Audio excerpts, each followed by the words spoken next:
That's a great idea. I should do that. Or just go on a really big rant on my podcast. Which I'm sure the heads of the RV industry are listening to right now.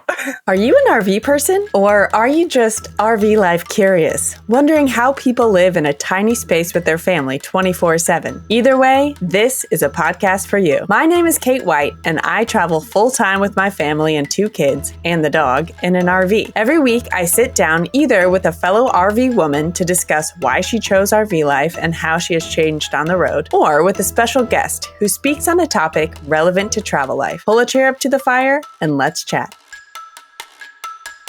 Yeah, so do you do like part-time van life or like what's going on with the studio behind you?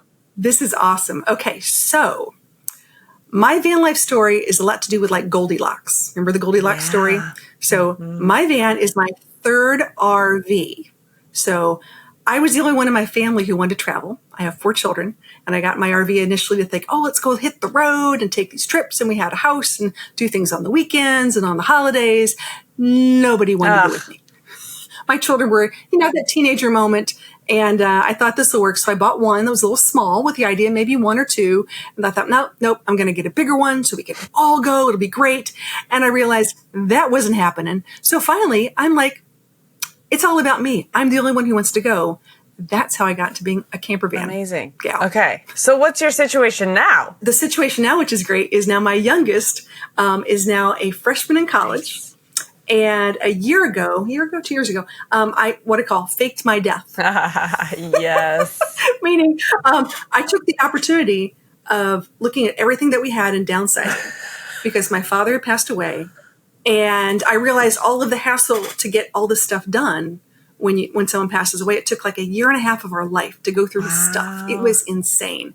And I thought, I'm not doing that to the kids. So we found that all 4 of my children, it doesn't happen this way, landed in the same town for real jobs and for college. And so we decided to sell the big house, sell all the stuff, have me buy a small little house and help them buy their first small houses.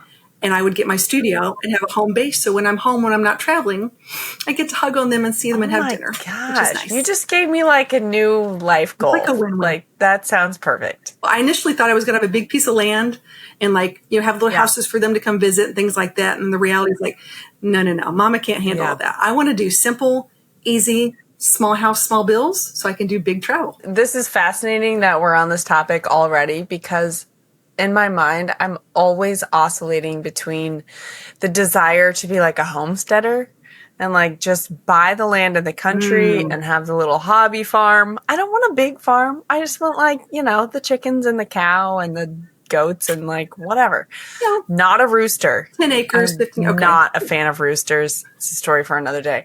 But then there's part of me that's like, yeah, but then if you have a cow and you want to travel, then you got to find somebody to come like do all this maintenance and like take care of all the beings. Yep. Do I want to be tied down? I don't know. It sounds amazing to be a homesteader, but it's also amazing to travel. I did that. I had 250 acres. Whoa.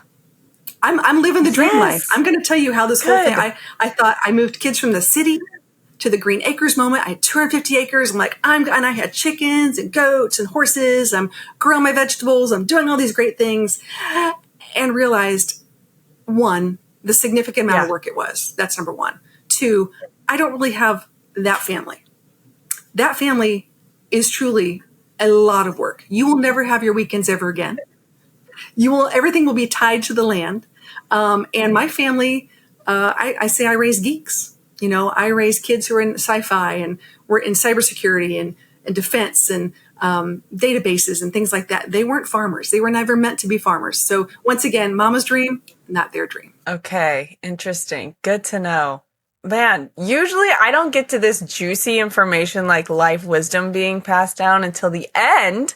So I'm just like, we're just reversing this interview today. Just give me all your wisdom up front. And then at the end, we'll talk about like surface level, lighthearted stuff. By the way, Charlie Grace, welcome to the RV Queens podcast. I'm so glad to have you here. Well, thanks for having me. This is fun. I've been waiting. I've been so excited to be on this. So we met in person in January of this year at the Tampa Yes. RV show or somewhere in there, the content creator meetup or something. No, Yeah. Tampa. You told me something I did not know about yourself, which is you are a comedy writer.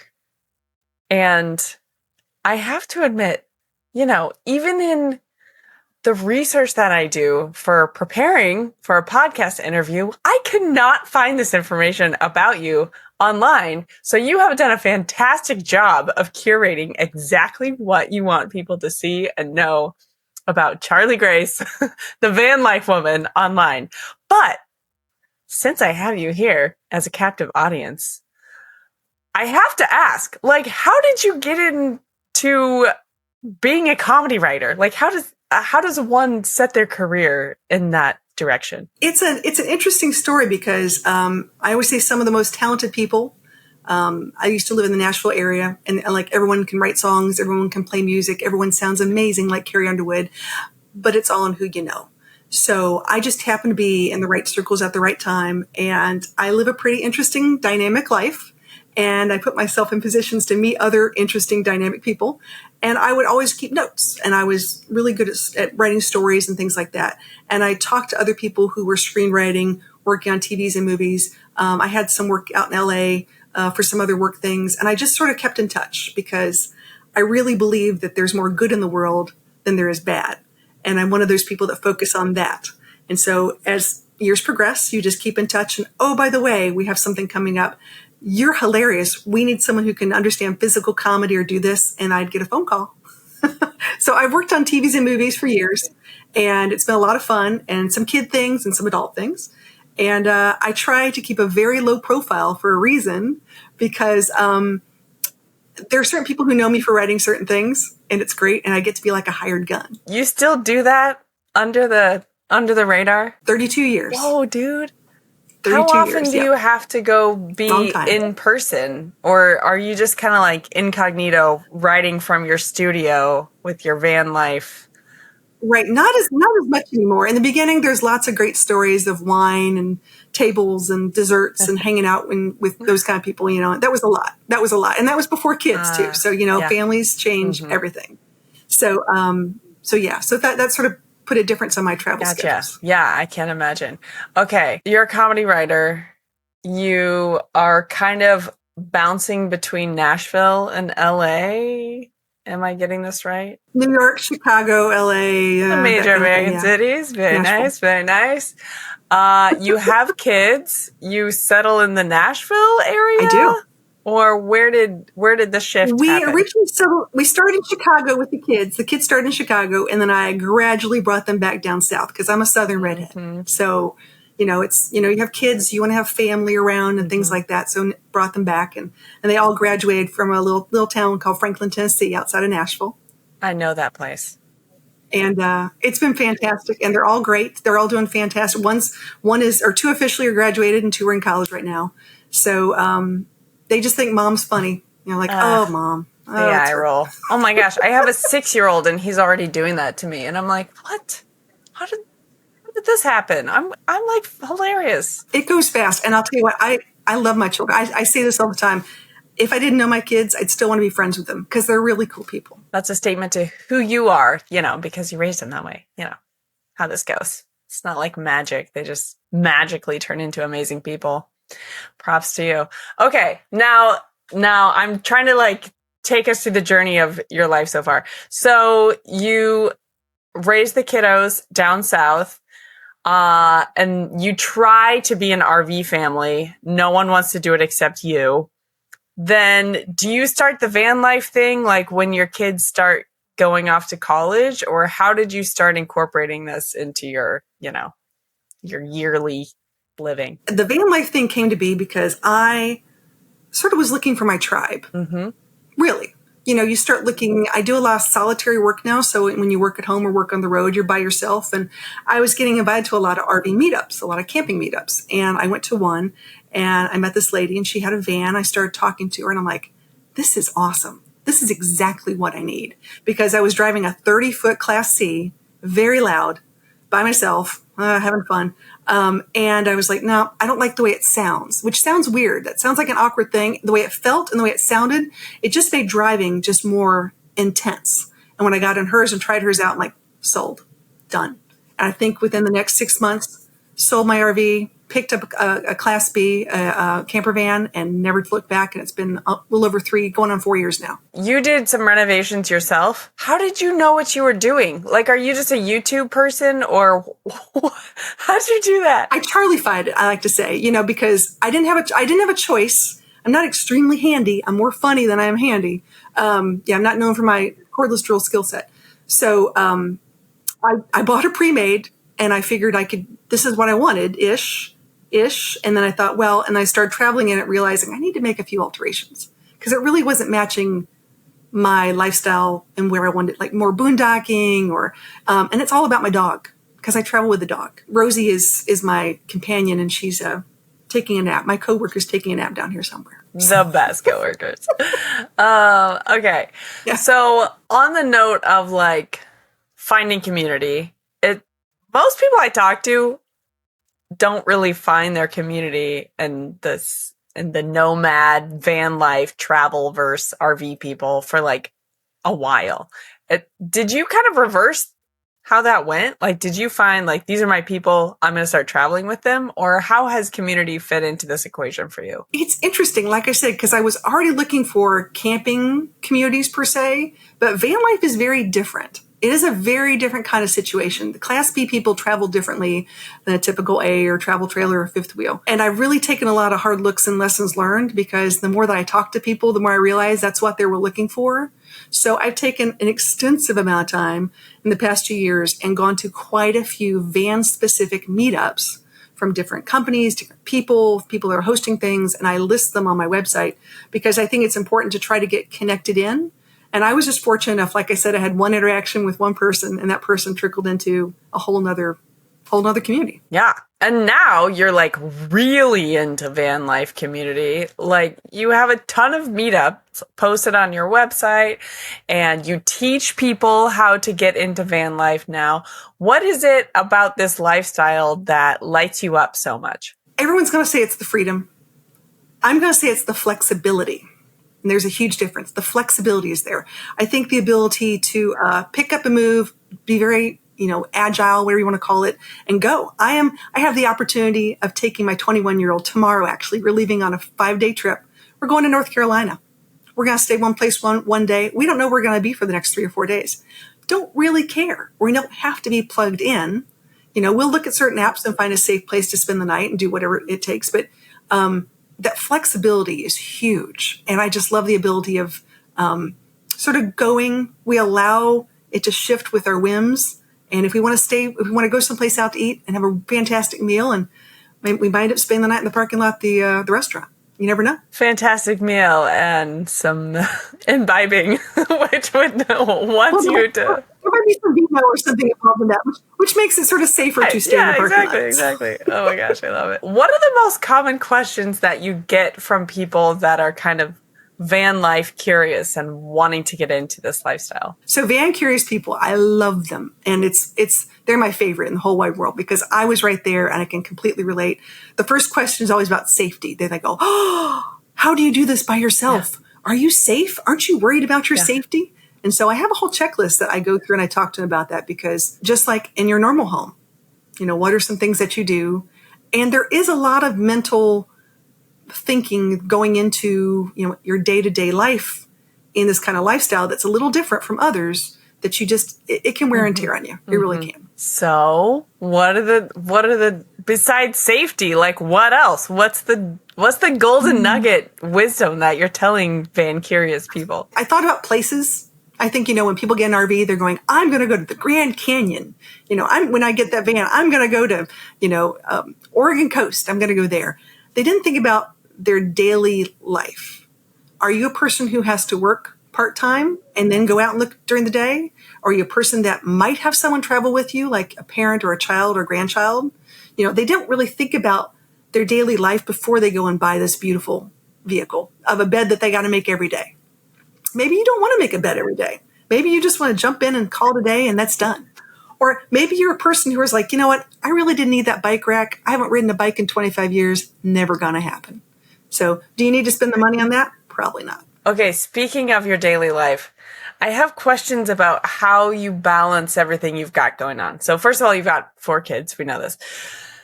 Then you travel is a big part of your life. You still work as a writer. You still create content for your own brand. How do you balance all of this? Are you an organized, schedule-y type person behind the scenes, or are you I just got to get whatever's hot, got to get it done quick? How do you make this work? I'm a little organized. I'm not going to lie. I'm a big fan of time boxing. I time box my day. I really do. I get up and I have things. I have a calendar for a year and I have a calendar for 4 years. Don't tell anybody. My 4. Yeah, I know. Just hold on now before you don't get judgy on me. Now here's how this works. So the 4-year calendar is really meant, and I'll tell you why. I wanted to go to Maine so badly in 2020. I had my heart set on this. I thought this was going to happen. I had this whole trip planned, and it didn't happen because we had some family issues that changed on top of a world pandemic. But that's beside the point. I had this ready. So this year, that's beside the point. But this year, I'm going to Maine. So I look at my years and my months and say, okay, next spring, I'd like to try to get here if I can. So that's sort of why I have this 4-year calendar saying, okay, I'm finally going to get to Maine this year. Fantastic. What do I want to do next spring? What do I want to do next fall?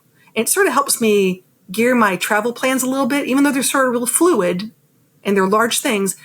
I may not be able to get out to Oregon till not this August, but the following August. But if I put it on there, then I can start to go towards that.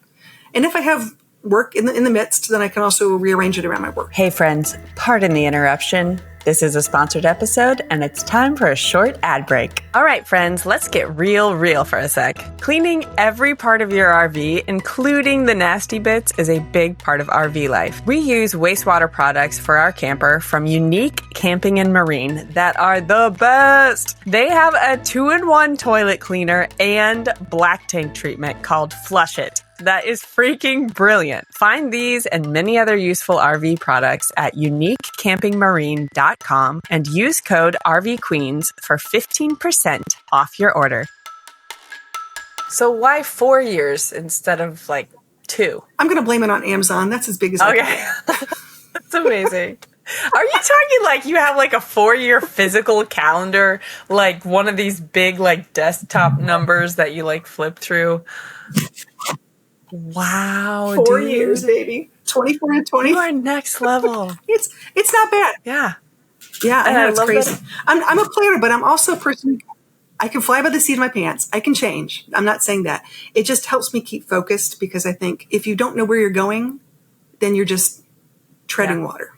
If you don't have a goal or a purpose to get there, then how do you know when you're there? My husband and I are planning out a trip for June of 2025. And it's the most planning ahead that we've ever done. And we've been talking about this trip. It's to a very, vacation-y destination. I'm not going to say where it is on here, but sudden realization the other night that we have a niece and nephew that have said that they had a engagement, and we're going to get married in June of 2025. And we're oh my God, what? We've been doing all this planning and we totally forgot to ask. Anyways, I feel we really try our best to plan ahead, but then there's these things that pop up that just. But that's what life is like. I mean, I would explain this to my friends who are having babies. It's like planning for a trip to Paris. I think this is a great example. You're planning for a trip to Paris. You're reading the books. You're looking at the pictures. You know where you want to go. You're all excited. You get on the plane and you land in Holland. Yeah. It's totally different. Cute shoes, nice windmills, love the tulips, but it's not Paris. So learning how to go with those changes and still find the positives in what it is really what it's all about. At the end of the day, what we're all wanting is that feeling of in the present moment, I'm happy and fulfilled. You know what I mean? So whatever else is going on out here with the plans and the excitement to go somewhere, if that's missing in the present moment, then everywhere you go is going to be a little bit lacking. Okay, so you have traveled a lot, and I do want to ask you about some like location questions about the US and your travel experience. I'm going to do it in like a rapid fire format, if that's okay with you. Are you ready? I'm ready. Bring it. I got this. You told me that you brushed your teeth, so I know you are fully ready. I did. What is your favorite state in the US? Believe it or not, it's probably going to be Tennessee. Ah, good one. Tennessee. I love everything about it. I love the climate. I love the mountains. I love the rivers. I love the lakes. I love the people. I love the food. I'm right there with you. I love that state too. Okay, what's your least favorite state? Oklahoma. See how that came off real fast? What is the most touristy, cringy tourist trap that you've ever been to? I'm not going to call it a tourist trap because I love these. Okay. So let me just get on record right now. I think everyone should go there from now on. I'm a big fan of small towns, huge fan of small towns. Just got back from a strawberry festival. We'll talk about that later. If you have not been to Casey, Illinois, Casey, write it down, people. I want you to go to not Casey, but Casey, Illinois. They have the world's largest rocking chair across the street from the world's largest wind chime, down the street from the world's largest mailbox, across the street from the world's largest truck key, around the corner from the world's largest crochet needles, and down the way from the world's largest golf tee. It's pretty awesome. It is a very small town, and you can walk. Oh my gosh, it's so She's like, what? Trust me. As weird as it sounds, it's so much fun, and your family will love it. You will love it. You'll support a very small town. It's a very tiny town, and someone retired and came up with this idea. So I think it's like 5 or 10 miles off the interstate. Completely worth it. Oh my gosh. There's so many directions you could take. If you live in that town, it'd be like, okay, now I'm going to be the baker that creates pastries that are in the shape of t-shirts. You get, what? This is brilliant. Yes, of course I want to visit that small town. I could see like golf tee, but the crochet needles got me. I was like, really? I'm like, huh, like the things I wouldn't think about. Or truck key. Who would build a big truck key? They did. I mean, it is the Midwest, so I can see where they're coming from, you know, as a Midwestern person. And you could take a slight detour and go to Metropolis, Illinois, and go see the Superman, Metropolis. You could go there too. It's not that far away, just saying. So if you're going to you could hit both. Illinois got some good stuff. Okay, I love it. For someone who is just starting out traveling in the U.S., what is a place that you tell them they must see? And you can't reuse KZ, Illinois. I believe the Great Lakes is one of our best places in the United States. I believe that for so many reasons. There are still some really beautiful undeveloped land, beautiful beaches. If you're a beach person and they don't have things that sting you like they do at the ocean, no sea jellies, no sharks, things like that. I just think it's stunning. It really is stunning. So if you're able to get up around the Great Lakes, whether it's Upper Peninsula, Michigan, whether it's Lake Erie, even around Lake Ontario, I'm going to finish my Great Lakes tour this year for the first time. I'm going to go all the way around Lake Ontario, and then I will have successfully gone around every single Great Lake. Speaking of things that sting you, I'm interrupting my own rapid fire set of questions, but I have to, because yesterday we were at the beach. I told you that we're in Gulf Shores, Alabama right now, so we're at the beach a lot. There was this thing that looked like a balloon animal, like literally looked like this kind of hot dog shape, except balloon looking, dark blue, with these long black things sticking off of this. You know where I'm going with this? Have you ever heard of this animal? It's a jellyfish, like the weirdest. It's a Portuguese man of war. And I was like, it's called a Portuguese man of war. There's huge sea jelly. And by the way, don't mean to correct my host. That's okay. But you can't say jellyfish because it doesn't have a vertebra. It doesn't have a backbone. So you got to teach your kids. It's now a sea jelly. Okay. So these are sea jellies, people. Let's call it right. God, I've never heard that. And I'm a homeschool mom. I feel like I should know these things. Okay. We saw massive sea jelly. Woo! That was hilarious. Okay, yes. I don't mean to correct my host. We saw super crazy looking sea jelly yesterday. I've never seen anything like this in my life. And also the fact that it was alive, but it's just washing up on shore as if it's like I mean, it was super interesting. It's pretty intense, and they sting a lot, so be careful. Which we learned. We did a lot of studying after we saw this thing at the beach. Fascinating. But you're right. Back to your point. If you're in the Great Lakes, you don't have to deal with any of that. You don't have to deal with salt water or sharks or, big waves, whatever. Good stuff. All right. Last question in my rapid fire set of questions. What is one place that you really connected with that you just want to go back to again and again and again? Actually, I'm going there this weekend. I'm going to Asheville, North Carolina. We love Asheville. Asheville, North Carolina. I do. I love Asheville. Lots of different reasons. I mean, it's not just the food. It's the people. It's a lot of things about Asheville, the art scene. I come from a very artsy family, musicians, artists, and whatnot. And I really enjoy, I call it the creative and the cerebral and the outdoorsy and the palate and the cuisine and the beer. Mm-hmm. But it's fantastic. When I visit Asheville, it feels like the hills and mountains are kind of just like cozy quilts. Like it's just like feels like you're so secure and like I just got a good feeling. I called it a mountain hug. Yes, I call it a mountain hug. That is exactly what it feels like. Yes. This is why you're a writer. Superfluously rambling and you're like, zink. Here's what it is. Yes, you are right. Oh my goodness. Okay. Yeah. I need to ask you something about the RV industry because you've kind of like, been around it for a while here. You seem pretty well connected with, events going on and RV shows and knowing people. What has changed from the time that you got into this lifestyle to now, kind of in the RV industry? I don't think the industry has changed as much as the consumer has changed. That's the better statement. I think that the industry has always been a recreation industry, and they have always created vehicles for people to use on a part-time basis. And I think that's a really huge statement to make because I know we have full-timers like yourself who use these from a full-time basis. So they've always done that. I think they've had to look for how can we address the full-time population.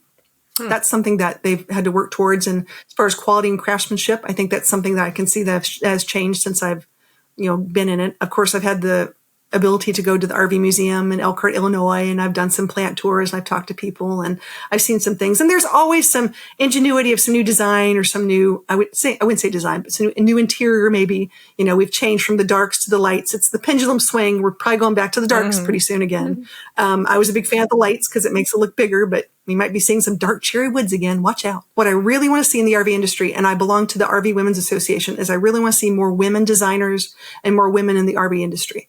Because I truly believe that women have very specific ideas, how lifestyle, we talk about how do we live and what do we need.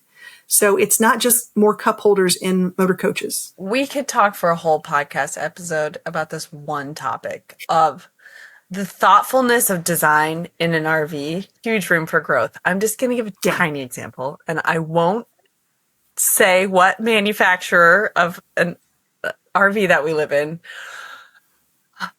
But there's this really hilarious oversight on our rig. We have a back door. You can actually see it if you're watching on YouTube. This is a back door in our RV. You go down the steps, and this is where you can empty your tanks.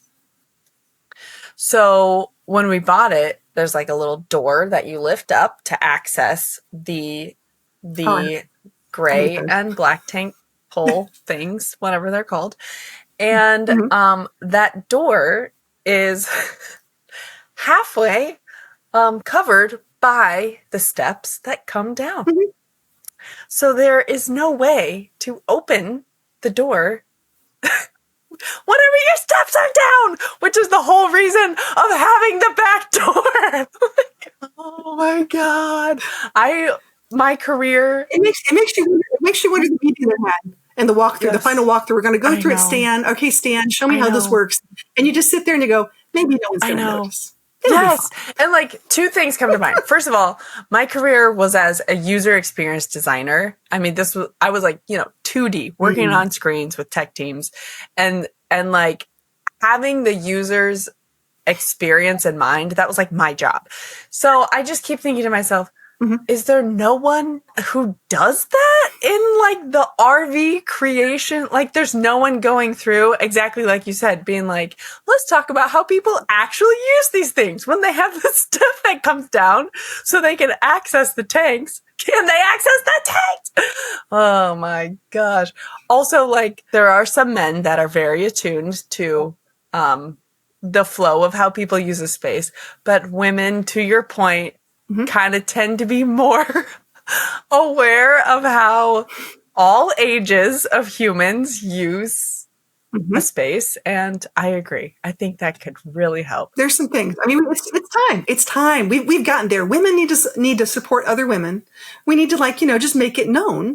And it's no more than just talking to our salespeople. It's calling customer support and letting them know too. That's a great idea. I should do that. Or just go on a really big rant on my podcast. Which I'm sure the heads of the RV industry are listening to right now. It's always on speed dial. No, I'm a big believer in, I don't like writing complaining letters. I'm not one of those kind of people. But I do know if you have a design, if you have a solution, a way to fix something, not a complaining, but here's an idea.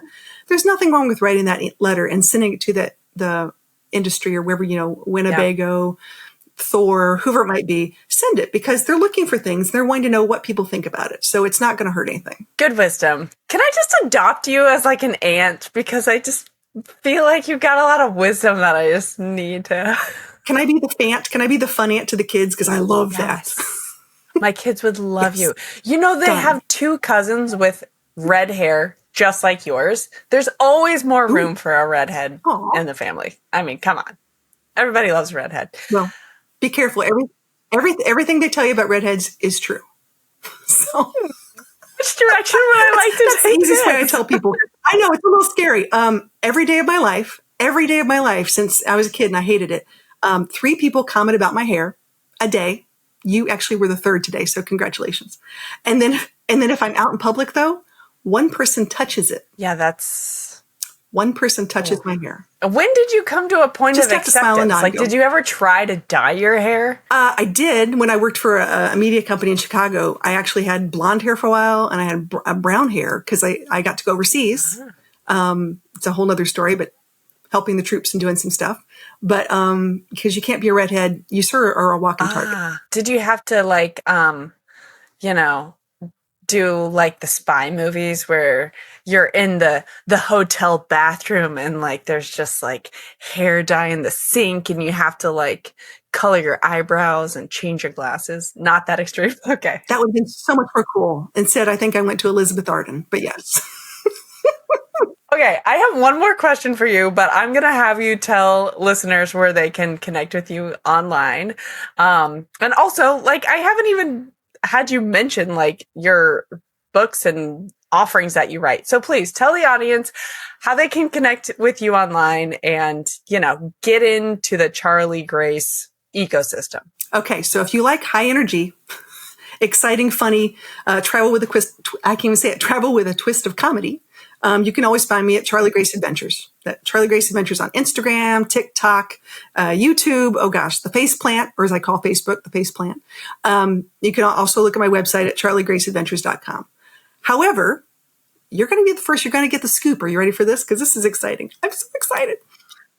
I've been waiting for about a year to take all of my lessons learned and all of the amazing people that I've met in the past, 3, almost 4 years of doing van life, and doing a themed virtual event. So I'm putting up in June VanLife.travel. And in November, we're having a VanLife.travel Virtual Summit for female van lifers. It's pretty cool. And it's free. So it's going to be free and fun.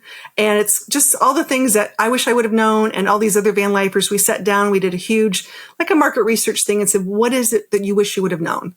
And then found experts on those topics and said, okay, let's make it happen. Oh my gosh. Brilliant. That's going to be so fun. You're going to make me want to become a van lifer. I think everyone deserves like a little she shed on wheels. Yeah. You know Jen Bethune, don't you? I mean, that's her approach. I love Jen. She's the best. So I have what I call a van fam, so we're like the ugly stepchild of all the schooly people because, they take up one space where we can put 3 vans in it. Nice. So we had a lot of vans attend School Swarm this year, Oh, which that's was cool. super fun. I love it.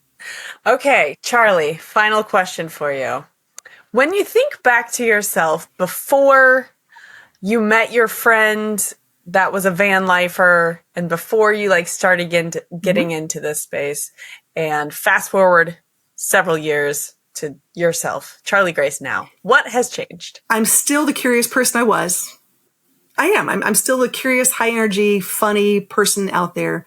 I'm just a little more wise to how to travel. I guess the how has changed. So I've learned some things, learned some skills, got some skills now on the travel game. And I've also learned that I'm more about people than places. I will travel 6 hours to go see a friend as opposed to 6 hours just to go see a place.